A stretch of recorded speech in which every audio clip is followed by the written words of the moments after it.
Hey everyone, in this video we will see how to fix Yamaha receiver remote not working or responding, battery, IR and mode reset. Fix 1. Replace the batteries. Open the battery cover on the remote, then remove the old batteries.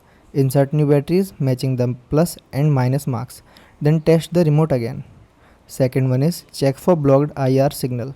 Point the remote directly at the Yamaha receiver, then remove any blocking the front sensor. Move closer and press a button. See if the receiver responds. Third one is make sure the correct input mode is selected. Press the AMP or receiver button on the remote if available. Try the power or volume button. If it works, the remote was in the wrong control mode. Fourth one is check the IR emitter. Open the camera app on your phone, then point the front of the remote at the camera. Press any button on the remote. If you don't see a flashing light or a camera screen, the remote may be faulty. Fifth one is restart the Yamaha receiver. Turn off the receiver, then unplug the power cord. Wait 1 minute, plug it back in and turn it on. Then try the remote again. Thanks for watching.